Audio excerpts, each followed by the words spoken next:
lebih ke niatnya ibadah aja udah. Jadi dalam artian gini, kita kerjakan apa yang memang sudah menjadi pekerjaan kita, dan hasilnya udah kita serahkan sama yang di atas gitu. Assalamualaikum warahmatullahi wabarakatuh. Halo pendengar dan juga pemirsa Pro 1 Radio Republik Indonesia Samarinda. Selamat datang di podcast Di Balik Layar.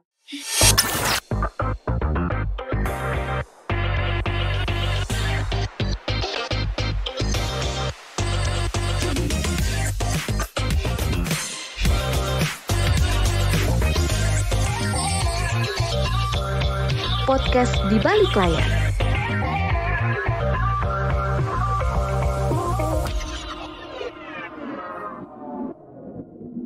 Episode kita kali ini, kita akan mengangkat sudut kehidupan yang mungkin ya luput dari masyarakat Kalimantan Timur.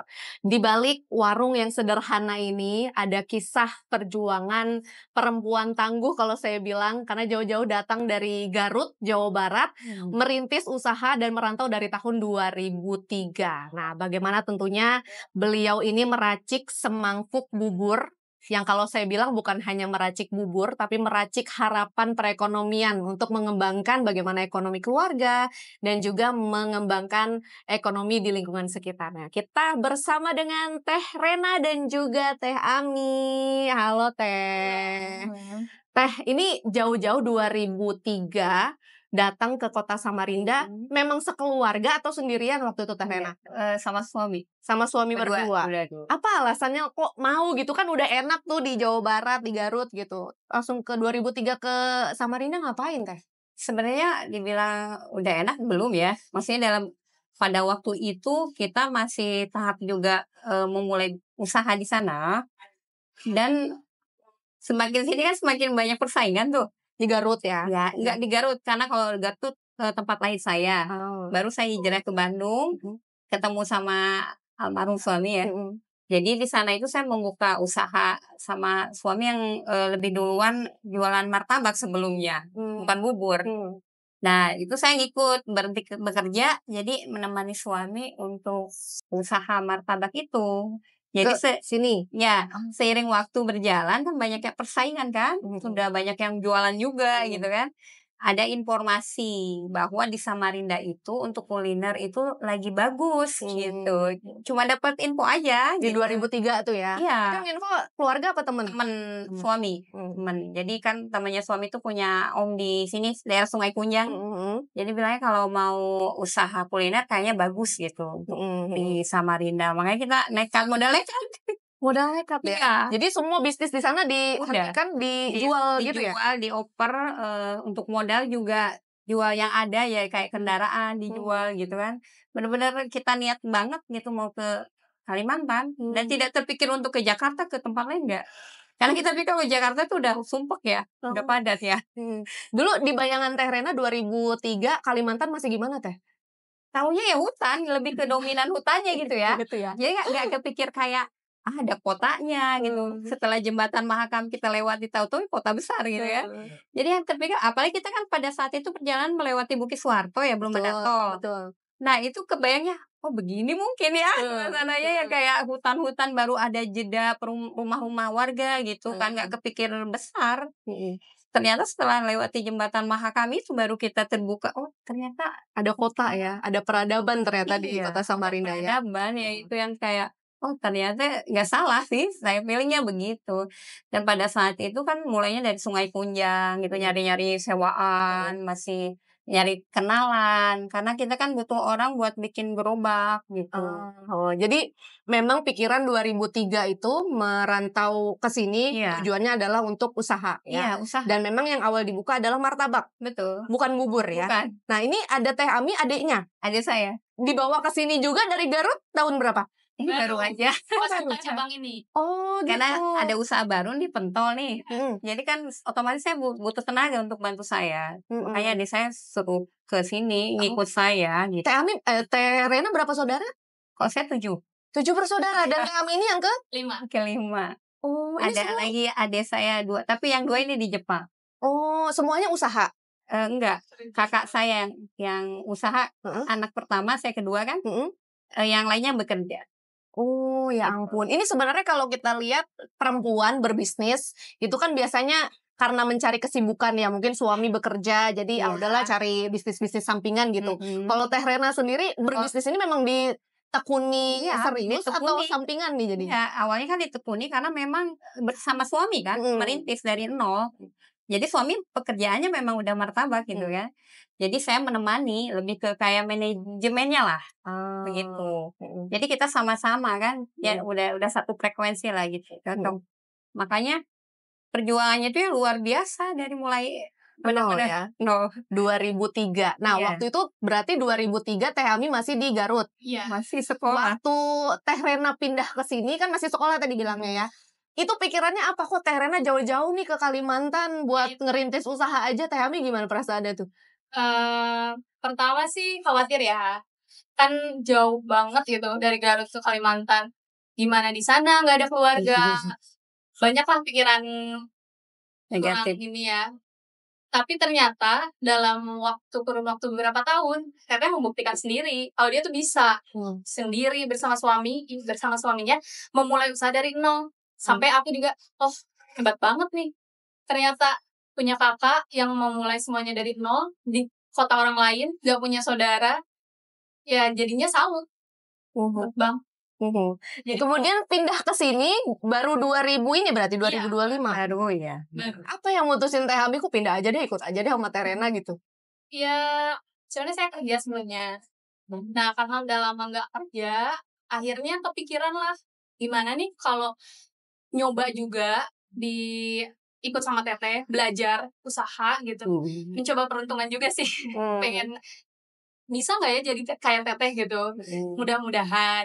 Baru 2 bulan ini lagi belajar juga. Jadi aku yang handle jualan di Juanda, Teteh di cabang yang baru. Ini berarti dari tahap produksi sampai ke sampai ke penjualan, ini Teh Rena ngurus sendiri atau dibantu berapa karyawan, Teh? Nah, untuk martabak sendiri, mereka sudah handle masing-masing. Kayak saya udah lepas resep, udah lepas ilmu lah, kayak gitu. Bubur juga sama. Jadi saya cuma ngontrol untuk bahan bakunya aja sama quality produk aja gitu. Nah, untuk pentol masih saya pegang sendiri karena belum ada yang bisa ini kan belajar untuk belum bisa saya lepas lah intinya. Jadi memang untuk produk baru memang prinsip saya dari dulu sebisa mungkin saya handle sendiri dulu. Sampai lihat prospeknya bagus, baru saya cari lagi untuk yang bantu saya lebih. Kan otomatis akan membutuhkan tenaga juga untuk membantu saya. Benar. Untuk sementara ini ya fokus dulu saya sendiri turun tangan. Dari mulai produksi sampai pelayanan juga. Begitu di sini. Karena kalau di sana kan cowok-cowok kan karyawan saya. Lebih ke kayak kan namanya kita di kaki 5 kan dorong-dorong gerobak segala macam kan lebih Memang butuh tenaganya. fisik ya. Begitu. Dan prinsip saya kepada karyawan itu selalu menanamkan bahwa kamu bekerja dengan saya, jangan lebih ke kayak bekerja dapat gaji selesai. Tapi lebih ke kayak anggaplah kamu LPK. Jadi LPK itu cari kamu lembaga pendidikan keterampilan itu, gaji itu bonus. Jadi lebih ke kayak gitu. Jadi ilmu yang kamu dapatkan itu kan nggak cuma-cuma gitu kan. Bisa buat nanti kelak kamu setelah nggak ikut saya kan nggak mungkin seumur hidup ikut saya gitu kan, baru bisa buat usaha sendiri. Ilmunya itu kan bermanfaat. Benar. Berarti Teh Rena ini kalau misalnya rekrutmen pegawai bukan hanya yang penting bisa, tapi nanti afternya ada gitu ya. Iya betul. Berarti karyawannya terbuka nanti kalau misalnya Teh saya mau bikin sendiri atau boleh sendiri, banget. boleh gitu ya. Bahkan sekarang sudah ada karyawan saya sampaikan kemarin tuh ada di Makassar sudah punya outlet 2 atau 3 itu karyawan saya, mantan karyawan saya. Ya alhamdulillah. Jual apa? Bubur juga? Martabak. Oh martabak, karena resepnya sudah diberikan gitu ya. Nah ini kita belum tahu nih sebenarnya. Kan 2003 jualan martabak. Apa titik baliknya dari martabak ke bubur? Adalah ini bubur juga gitu. Ada sedikit ceritanya. Jadi tahun 2011 itu saya kan lagi hamil anak ketiga ya. Nah ibu saya dari Garut itu dijemput untuk nunggu kelahiran saya. Untuk waktu melahirkan itu kan nggak ada orang tua kan. Jadi ibu yang datang ke sini. Selama saya hamil itu saya nggak bisa makan nasi. Jadi makanya bubur. Dan memang hobi juga kan. Kalau orang Garut pasti pada senang bubur lah kebanyakan. Baru ibu bilang, kamu setiap makan bubur beli terus. Coba bikin gitu ya. Dari bikin lah rame-rame di rumah, karyawan juga makan. Baru mereka bilang, Teh enak bubur ya, bilang kan ada satenya juga gitu.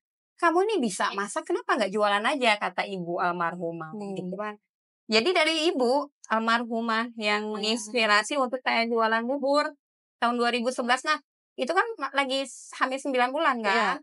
Jadi suami membantu gitu, mendukung. Ya udah kita bikin gerobaknya, cari karyawannya. Kebetulan paman saya almarhum itu waktu itu antar ibu saya lagi tidak bekerja kan. Ditawari untuk menemani, kita jualan aja, Mang. Jadi setelah lahiran 30 hari itu Langsung jualan? langsung jual bubur. 2011 itu ya? Iya. Itu Waduh, pokoknya ininya patokannya lahir anak saya nomor 3 itu. usaha bubur ini Iya. dimulai. Lahir Ryan itu. Jadi ya ingat itu tuh jadi kayak apa ya? Titik mulai ininya ya. Jualan bubur itu ya diingatkan dari anak yang nomor 3 itu. Nah, ini apa yang sebenarnya menjadi inspirasi ya, motivasi kan tadi ceritanya juga karena ibu bilang, kok beli terus nih, akhirnya Iya. bikin sendiri. Kan kalau kondisi perempuan setelah melahirkan, ini moodnya turun naik, Iya. belum lagi urus anak, Iya, ada adik betul. kakak-kakaknya lagi Iya. gitu kan, ada suami Ada 2 juga ya gitu. kakaknya. Apa yang menguatkan Teh Rena gitu? Jadi kayak, udah ayo kita kembangin bubur nih buka, padahal kan udah ada martabak nih. Iya, betul. Yang pertama, peluang bisnis itu sangat terbuka banget gitu, dalam artian di Juanda itu masih Sepi ya yang belum jual ada bubur. mungkin. Belum ada yang jual bubur. Itu yang pertama. Yang kedua, saya yakin produk saya laku karena enak gitu kan, karena yang merasakan bukan saya sendiri. Pede Maksudnya dulu pokoknya pede gitu lah, ya. memang harus begitu. Kunci usaha itu memang harus percaya diri. Apapun hasilnya nanti seperti apa, kita nggak usah urusan hasil, itu bukan urusan kita. Urusan yang di atas gitu. Jadi lebih kayak udah action aja dulu gitu. Jadi itu yang menguatkan saya untuk tambah yakin, udah saya pasti bisa lah gitu. Yang ketiga, paman saya tidak bekerja pada waktu itu. Jadi lebih ke kayak dalam hati saya membantu paman saya untuk bisa dapat penghasilan gitu. Kan di Jawa Barat susah ya, untuk pekerjaan tuh luar biasa susah. Jadi itu alasannya yang tambah menguatkan lagi. Jadi saya mencari berkah di situ. Dan malah alhamdulillah sekarang dari 2003 martabak, mulai 2011 settle di bubur, tambah lagi sekarang ada pentol ya. Iya, betul. Ini makanan khas Bandung semua nih dibawa semua ke Kalimantan. Nah, ini Teh Ami sudah 2 bulan di sini. Sudah dapat apa aja pelajarannya dari Teh Rena? Banyak sekali sih, baru berapa menit ini udah dapat banyak banget soalnya. Iya itu, banyak banget sih tiap hari ya dikasih tahu. Kalau misalnya usaha itu kan memang nggak langsung rame ya, pasti ada sepinya, itu harus dilatih kesabarannya, keikhlasannya jualan. Kan selain buat nambah penghasilan juga ibadah juga kan kalau jualan itu. Kadang kalau bubur nggak habis sama teteh disumbangin kayak ke itu ke apa Panti. Nah itu jadi banyak lah, tiap hari ada aja ilmunya yang saya dapat dari teteh gitu. Kalau Teh Ami sendiri memang kan ini datang ke Samarinda, ke Kalimantan, memang harapannya adalah belajar untuk berbisnis juga. Tapi sebelumnya juga punya background pekerjaan atau hal-hal yang berbau bisnis nggak nih yang dilakukan? Di Garut juga sebenarnya saya jualan sih, tapi sistemnya PO gitu. Karena memang keluarga tuh basicnya masak sih semuanya. Ya, memang turunan udah masak ya. Dari tante juga kan usahanya di kuliner juga. Jadi tapi kalau saya tuh sistemnya PO. Jadi kalau jajanan-jajanan udah banyak yang request nih, pesan baru dibuatkan. Jadi memang kalau misalnya darah bisnis ini berarti sudah ada di keluarga ya, karena pintar masak dari tadi. pihak nenek dari mama. Diturunkan akhirnya ke anak-anak. Wah, luar biasa ini tentunya. Nah, ini pendengar dan juga pemirsa juga pasti ingin tahu, kalau misalnya Teh Rena menggambarkan perubahan bisnisnya dari 2003 memulai sampai sekarang, apa yang dirasakan Teh? Apakah sudah, wah ini udah settle nih, atau saya masih harus berjuang di sini gitu? Ya masih harus berjuang. Karena masih naik turun gitu kan. Maksudnya ada di masa dimana luar biasa itu. Omset gila-gilaan lah kasarnya. Tapi memang ada faktor bisa ngedrop tuh, salah satunya adalah di Juanda itu. Dulu kan ada flyover tuh. Betul. Semenjak ada flyover itu omsetnya langsung martabak khususnya. Kalau bubur alhamdulillah stabil kalau bubur. Karena udah punya pelanggan tersendiri lah. Kalau martabak ini kan banyak malam itu lebih banyak persaingan dibanding pagi. Bahkan banyak memang yang mengeluh di malam itu kita harus memang banyak trik lah untuk bisa meningkatkan penjualan itu gimana caranya gitu. Tapi kalau untuk bubur sendiri aman aja, cuma martabak ini yang keras banget. Jadi kalau bubur bukanya dari jam berapa Teh? Dari jam 6. Dari jam 6 sampai pagi jam 1. sampai jam 1 siang. Kalau Iya. martabak Martabak dari jam 5 sore sampai jam 12 malam. jam 12 malam. Dan Iya. itu karyawan semua sekarang yang pegang ya? Iya, karyawan semuanya. Jadi Heeh. mulai dari produksi martabak manis, asin ya, adonan segala macam itu saya nggak pernah lagi sudah handle. Yang penting saya pantau aja. Kalau ada kekurangan baru apa gitu kan. Jadi selama mereka mengerjakan tugasnya kan sudah dengan masing-masing tanggung jawabnya itu aman aja sih. Sekarang udah berapa outlet teh? 3. Di 3 untuk Juanda ada 2. si bubur? Enggak, yang martabak. Oh martabak. Iya. Martabak ada 3 dan bubur Bubur ada ada 2. Dan ini digabung ya jadinya ya? Yang di sini. Yang di sini bubur ya? sama pentol aja. Ini saat ini Di kan sana yang nggak di ada Jalan martabak. Arjuna cuman Bubur sama bubur pentol. sama pentol. Nah ini ada pentol. Pentol itu 2000 berapa tuh inovasinya keluar tuh? Awal tahun ini ya? Tahun ini ya, Oh, baru 2025 tahun ini? iya. Tapi awalnya tuh sih nggak niat jualan. Jadi saya tuh beli rombong yang di Juanda tuh ada sebelah Momo kan ya. Teman saya lagi ada kebutuhan gitu kan, saya beli rombongnya, bingung ini mau buat apa gitu. Ya saya mah dudukan di situ depan ruko ngelamun gitu. Udah saya jualan pentol kriwil. Karena kan orang masih inilah mungkin dengan namanya berbeda dengan yang lain mungkin akan menarik perhatian pembeli gitu. Tapi kayaknya kurang apa lagi. Oh ya udah saya punya ciri khas adalah cilok kan, cilok Bandung. Jadi itu sudah inspirasi dari situ mulainya. Oh, malah karena beli rombong teman gitu ya. Karena Dimanfaatinnya membantu. gitu. Tadinya malah saya nggak ada sama sekali waktu buat handle kan. Tapi ya itu saya sempetin gimana caranya dan akhirnya bisa, ternyata memang agak kewalahan. Makanya ini kenapa ikut untuk bantu saya gitu. Jadi Teh Ami fokusnya untuk ke cilok dan pentol. Iya. Untuk produksinya siapa yang buat? Bantu juga. Oh Ya, gitu. saya juga sih. Cuma kalau saya nggak bisa handle, kadang saya minta tolong bantuin.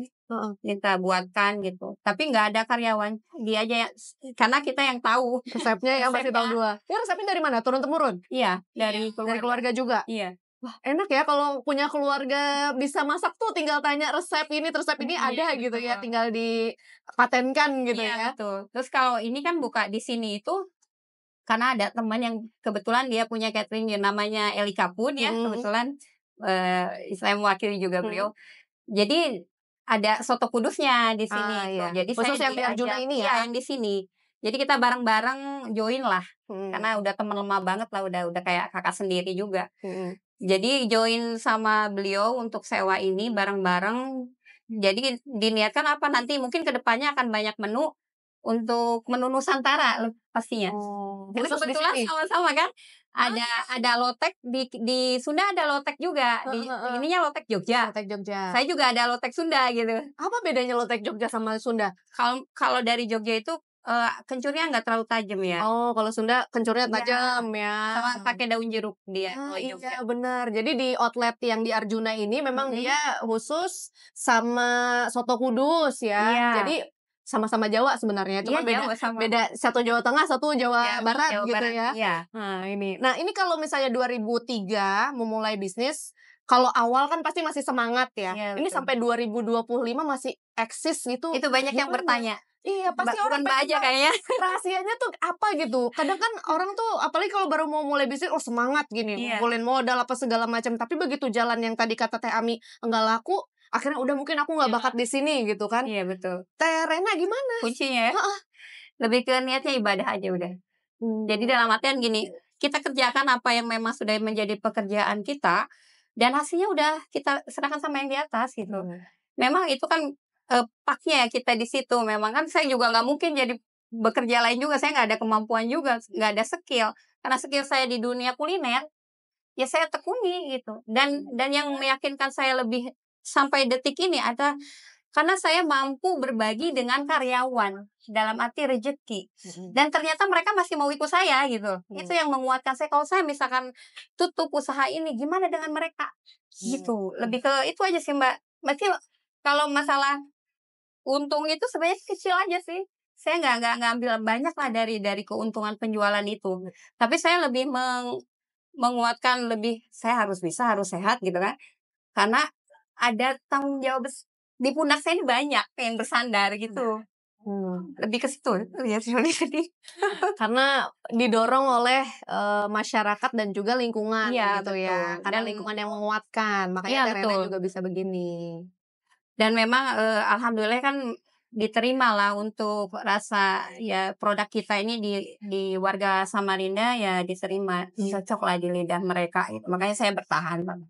Meski memang persaingan tambah banyak gitu kan. Ya udah kita harus konsisten aja. Gitu aja. Insyaallah. Nah, Teh Ami mendengar dari 2003 nih eksis sampai 2025 nih. Iya. Teh Ami 2025 ini kan baru mulai nih, 2 bulanan. Semangatnya masih tinggi-tingginya nih. Iya, jelas. Ada nggak pikiran, ih kayaknya nggak bakat deh Teh di sini gitu? Ada nggak kayak gitu? Sejauh ini belum sih. Mudah-mudahan enggak ya. Mudah-mudahan semangatnya nggak pernah padam ya kayak Teteh lah gitu. Soalnya kan pengen juga gitu berkembang di usaha gitu. Soalnya apa terharu gitu. Teteh banyak karyawan tapi ya kadang juga kalau ngelihat Teteh ya jualannya lagi sepi gitu. Tapi tetap gitu. Yang didulinnya karyawan gitu. Aku juga jadi makanya pengen banget gitu kayak Teteh. Mudah-mudahan bisa. Amin, amin. Sekarang Teh Ami sudah melihat dan juga banyak belajar dari Teh Rena gitu ya. Ada nggak kepikiran kayaknya bisa nih dikembangin nih inovasi gini nih, nyumbang saran gitu ke Teteh? Ya, ini lagi diskusi, banyak diskusi mau nyoba banyak menu lain, inovasi-inovasi lain, jajanan dari Bandung kan masih banyak yang belum juga di sini lagi. Banyak yang request juga. Banyak yang Ini kan saya ajak ke grup UMKM di BUMN Telkom kan. Banyak dia ketemu ada pelatihan saya nggak bisa diwakilkan sama adik saya. Jadi biar dia paham juga, biar dapat ilmu banyak juga gitu. Apalagi kan kadang inovasi dari yang lebih muda itu lebih tahu perkembangan sekarang ya Teh ya. Betul. Ini Teh misalnya kuliner ini lagi happening gitu. Bisa nggak Teh dimasukin ke kuliner Teteh jualan gitu ya. Ini lagi prosesnya nih. Wah, Gitu. jadi Teh Ami juga ikut-ikut pelatihan? Iya, belajar UMKM tuh gimana sih gitu. Banyak dari orang-orang kan yang udah ada banyak juga pengalaman. Kemarin ketemu alhamdulillah dapat ilmu banyak banget. Nah, dari situ mudah-mudahan lah bisa juga. Bisa ngembangin dan juga bantu Teteh gitu ya. Nah, Teh Rena ini kan karyawannya bukan hanya perempuan ya Teh ya, ada laki-laki juga. Nah, dengan anak berapa Teh? 3. Anak 3, kemudian juga ngurus saudara, ngurus karyawan. Waktu buat diri sendiri ada nggak Teh? Nggak ada sih sebenarnya, maksudnya lebih ya itu. Tapi saya selalu menghargai bahwa yang pertama kita sayangi itu ya diri sendiri gitu ya. Itu yang karena apa? Sebelum kita menyayangi orang lain kita harus sayang diri sendiri dulu, harus menguatkan diri dulu gitu kan. Ya sebisa mungkin harus. Kayak kita ada sesuatu yang kita inginkan ya nggak usah nunggu kapan nanti. Ya udah kerjakan aja atau salah satunya misalkan hal kecil ya, pengen jalan tapi sendiri gitu. Ya jalan aja gitu. Tapi kita buat represi otak tuh nggak suntuk gitu ya. Nggak ini kan karena hari-hari kita bekerja karena dalam 1 bulan cuma 1 hari aja liburnya. Begitu. Jadi ya sebisa mungkin harus. Sejak kepergian suami tahun berapa Teh? Tahun 2021 ya kayaknya. Iya 2021. Masih Covid tapi udah mulai turun kayak. Tapi bukan Covid. Meninggal sakit? Iya, serangan jantung. Nah ini pastikan itu menjadi satu titik rendah kehidupan Saya Teteh sampai gitu ya. nggak bisa jalan. Sakit. Karena ditinggal oleh suami begitu. Iya, betul. Teh Rena itu menguatkan diri sendiri seperti apa Teh? Anak. Iya, karena saya jadi sih ya. Anak ini kan bapaknya udah nggak ada gitu kan. Baru siapa yang kalau bukan mengurus mereka itu kalau bukan saya. Jadi itu sih tuh untuk memotivasi saya untuk bisa berjalan lagi, sembuh lagi gitu. Saya harus sembuh, saya harus kembali lagi sama Rinda. Karena itu waktu itu saya di Bandung kan berobat. Meninggalnya di Bandung? Enggak, meninggalnya di sini. Dimakamkan di sini. Cuma Teh yang berobat. Teteh saya sakit. Setelah suami meninggal itu ngedrop kan. Karena ya pastilah mental kita down gitu. Saya sakit sampai saya pulang. Karena memang saya lagi sorry. Itu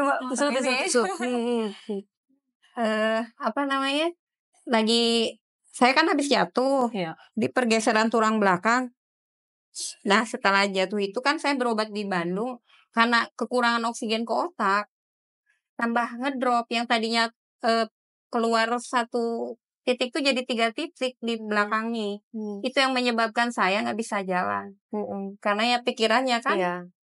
Makanya dari situ saya pulanglah ke Bandung untuk berobat karena di sana tempatnya kan banyak untuk berobat. Sampai bisa berjalan kembali gitu. Dari situ saya harus ke Samarinda lagi karena usaha di sini sempat terbengkalai kan. Iya. Oh, jadi nggak ada yang ngurus waktu Teteh Ada tinggal yang ke ngurus tapi karyawan. Kan namanya maaf ya, namanya uang tuh sensitif ya. Betul. Jadi ya itu begitulah. Belanja terus tapi kadang uangnya nggak sesuai. Kita nggak inilah. Cuma ya bisa kalau memang nggak ada yang controlling itu ya usaha tuh memang biarpun saya tidak membantu secara langsung minimal kita mengawasi aja gitu. Sedangkan sayanya aja nggak ada. Bener.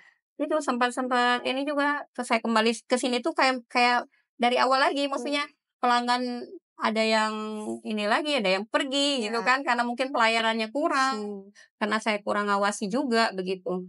Tapi seiring waktu saya semangat lagi untuk memulai kembali. Nah itu jadi usaha itu nggak selamanya ini kan. Kita sudah dalam awal itu kan merintis yang susah. Bener. Ketika kita naik yang susah apa bertahan gitu. Jadi harus mental kita harus kuat gitu. Karena saya sering sharing juga sama teman-teman yang baru mulai usaha itu banyak teman-teman saya yang menyerah dan pulang ke kampung gitu. Tapi saya semangati kembali lagi Samarinda nih prospeknya bagus gitu. Jangan ini kan baru beberapa tahun aja mereka bandingkan saya yang sudah 22 tahun loh. Betul. Saya di Samarinda. Betul. Dan saya bertahan gitu meskipun memang usaha sekarang tapi ini untuk semua kayaknya nggak seperti dulu. Usaha ini kita karena sudah banyaknya persaingan kan gitu dengan harga-harga juga semakin tinggi. Sedangkan jadi kalau dulu itu kita untung bisa setengah atau 3/4 modal bisa 1/4. Kalau sekarang modalnya 3/4 untungnya 1/4. Oh, malah lebih kecil untungnya ya? Iya. Belum Tapi itu kita udah dipakai dengan gaji karyawan segala macam? Iya, ibaratnya sudah bersih kan, sudah nggak banyak gitu. Karena kita berpikir kalau kita menaikkan harga, takutnya itu ya persaingan itu ada yang lebih murah dari kita kan gitu. Jadi mikir-mikir juga gitu mau menaikkan harga seperti itu. Kalau Teh Rena melihat ini kan perkembangan teknologi, perkembangan zaman juga tadi disebut udah mulai berubah gitu. Tapi kalau misalnya bukan tradisi ya, tapi kebiasaan orang makan bubur masih sama nggak Teh? Dari Masih 2003 pagi masih pagi ya? Dominannya pagi, meski memang ada juga kalau kesini sampai malam ya. Iya. Ada juga yang malam, tapi tetap orang lebih ininya kayaknya pagi deh. Pagi ya? Iya. Karena masih mindsetnya bubur sarapan gitu ya. Mungkin kalau orang yang sedang nggak enak badan gitu juga carinya bubur gitu kan. Nah, kalau ini inovasi ke depan ada lagi nggak Teh untuk mengembangkan atau tadi kan mempertahankan juga untuk buburnya? Banyak. Udah Bahkan dikolaborasikan sama Teh Ami gitu ya? Iya. Enggak, bahkan banyak di tempat-tempat lain yang meminta saya untuk Teh Rena ayo buka cabang. Iya sih, Banyak cabang. yang kayak kita sarapan bubur nih. Mereka saking cocoknya dengan bubur kita. Beliau punya tempat di Tabang. Ada ya Bapak yang dari Tabang itu. Ayo Teh, ayo buka di sana Teh. Kalau Teteh mau di sana merintis tinggal di rumah Abah dulu aja katanya. Sampai segitunya beliau. Saking yakin kalau saya jualan pasti rame gitu loh. Benar-benar. Banyak juga di daerah Kubar yang nawarin banyak. Berarti sekarang ini bisnisnya Teteh masih fokus di Samarinda? Iya untuk saat ini ya. Mungkin insya Allah ke depannya ya bisa buka cabang gitu. Untuk Kalimantan Timur masih Samarinda. Nanti nextnya mungkin tadi udah ada tawaran sampai Tabang ya, Kutai Sampai Barat. ada yang waktu kemarin ya Mas David tahu tuh. Di mana? Di pendengar. Telepon pendengar. Bapak on air, ada Mbak Rena nanti mungkin bisa buka di sini ya Teh. Waduh, karena memang orang-orang pada penasaran nih apa sih bedanya bubur buatan bubur ayam Bandung buatannya Teh Rena ini dengan bubur-bubur lain gitu ya. Nah, Teh Ami ini juga kita di segmen akhir nih untuk saya nih. Teh Ami yang 2 bulan baru mulai belajar bisnis. Kenapa nih milih bisnis daripada pekerjaan lainnya nih? Karena kan biasanya kalau generasi yang muda ini pengennya tuh yang instan. Sementara kalau bisnis kan kata Teh Rena tuh harus dimulai dari rintisan awal, bertahannya, maintenance-nya gimana gitu. Kalau bisnis sih lebih ke waktunya fleksibel ya. Gimana kita yang ngatur gitu kan. Kalau kerja kantoran tuh udah pernah ngalamin, ya gitu aja masuk jam 7 pulang jam 4, jam kayak gitu. Jadi main nyoba hal baru pertamanya. Yang keduanya pengen ngeluarin bakat terpendam gitu. Karena kayak kita satu keluarga itu sama nih bakatnya kuliner. Kuliner sih. Iya. Kalaupun jualannya kuliner gitu ya. Iya. Ini kuliner. Jadi kayak kita jual nih kayak menyalurkan hobi. Iya. Hobi sekaligus Hobi juga ada jadi profesi, keuntungan. Iya, hobi jadi profesi gitu ya. Tapi kalau misalnya Teh Ami bisa pesan ini ke generasi mungkin seangkatan dengan Teh Ami, apa yang bisa dipesankan untuk memulai bisnis gitu? Sebagai anak muda gitu ya. Berani sih, harus berani intinya. Kalau mau mulai bisnis harus mentalnya siap. Soalnya kan kalau bisnis tuh bukan kayak kerja yang gajinya tetap segitu tiap bulan, kadang turun, kadang naik. Ya pinter-pinter kita lah, tambah inovasi tiap bulannya, atau terus berkembang ke digitalnya juga, diperluas marketingnya, penjualannya kayak gitu. Jadi bisa belajar dari mana aja ya. Iya. Sebenarnya juga belajar selain sama saudara sendiri gratis gitu ya. Belajar sama informasi-informasi yang ada di internet juga bisa ya. Nah, Teh Rena ini terakhir juga nih dari saya nih Teh. Kalau Teh Rena bisa mengulang waktu gitu, nasihat apa yang mau Teh Rena kasihkan ke Teh Rena di 2003 dulu? Nih 2003. Waktu baru-baru mau memulai bisnis gitu. Ada nggak yang mau dirubah atau mungkin Teh Rena, oh kamu harusnya begini gitu. Lebih ke kayak apa ya? Kalau saya sih dulu ya masih apa ya? Kayak suami sih sebenarnya yang lebih. Tapi kalau untuk pesannya di situ ya, karena saya ikuti alur aja ya maksudnya dalam kehidupan itu. Harus punya keyakinan gitu. Karena pada waktu itu masih kayak setengah-setengah gitu loh Mbak. Mau pindah ke sini tuh. Iya, karena apa, orang tua juga nggak sepenuhnya mengizinkan karena banyak rasa takutnya gitu. Jadi lebih ke untuk pesan saya sih yakin aja. Yakin kita mau mulai sesuatu yang memang belum kita mulai. Kadang kebanyakan orang kan belum memulai tapi sudah takut duluan. Bener. Kan kebanyakan begitu. Jangan, udah dikerjakan aja dulu. Untuk masalah hasil kita bukan urusan kita, saya bilang gitu kan. Kita yakin aja mengerjakan apa yang memang di hati kita, ini kita mau pergi, mau kemana gitu. Selama itu baik, dijalani aja. Gitu aja pesan saya sih. Berarti itu pesan juga untuk yang baru mau mulai bisnis ya, Teh, Iya, ya. betul. Yakin aja, percaya diri aja dulu. Insya Allah nanti ikuti alur. Iya, Gitu betul. ya. Karena gini juga, untuk usaha itu pasti ujiannya luar biasa ya. Ujian itu sebenarnya pembelajaran buat kita. Justru semakin kita banyak diuji, semakin banyak ilmu yang didapatkan. Tapi kadang kebanyakan orang ketika satu kali diuji aja udah down gitu ya. Justru sebenarnya dalam ujian itu yang bisa jadi kekuatan kita untuk maju lagi ke depan. Jadi kenapa saya bisa, nah salah satunya itu ya. Kenapa saya bisa bertahan sampai tahun ini 2025? Karena apa? Setiap saya diuji, saya selalu mencari ini hikmahnya apa. Begitu. Pasti ada hikmahnya, insya Allah. Apapun musibah, ujian itu ada hikmahnya. Dan dari hikmah itu kita banyak belajar kan. Benar. Jadi ketika kita bertemu lagi dengan ujian yang sama, nggak akan kaget. Karena kita udah ibaratnya udah tahu lah solusinya. Betul. Jadi kita harus fokusnya ketika dapat ujian, bukan fokus ke ujiannya, tapi ke solusinya. Betul. Cara keluar dari situ gimana? Kan kebanyakan orang sekarang ketika mendapat ujian, itu yang dipikirin masalahnya, bukan solusinya. Akhirnya kan nggak selesai. Tambah lagi ada lagi yang baru gitu kan, numpuk akhirnya. Benar-benar. Dan ini juga berlaku juga untuk di dunia bisnis ya. Ketika mendapatkan satu masalah, ini ilustrasinya dari Teh Rena, jangan fokus sama masalahnya. Iya, betul. Tapi cara menghadapinya dan fokus bagaimana nih keluar dari masalah ini gitu ya. Baik. Terima kasih banyak Teh Rena, Teh Ami. Mudah-mudahan ini menjadi pemantik terutama untuk pendengar dan juga pemirsa Pro 1 Radio Republik Indonesia Samarinda yang saat ini sedang berjuang atau mungkin juga baru mau memulai bisnisnya. Kisah dari Teh Rena ini mudah-mudahan juga bisa menjadi perhatian dan perjuangan terutama untuk kaum perempuan yang saat ini juga masih membagi waktu nih antara dirinya, anaknya, suaminya, atau mungkin juga bisnisnya. Teh Rena sukses, Teh Ami juga. Terima kasih banyak sudah mau berbincang-bincang di podcast Di Balik Layar. Sampai jumpa pendengar dan juga pemirsa Pro 1 Radio Republik Indonesia di episode Di Balik Layar berikutnya.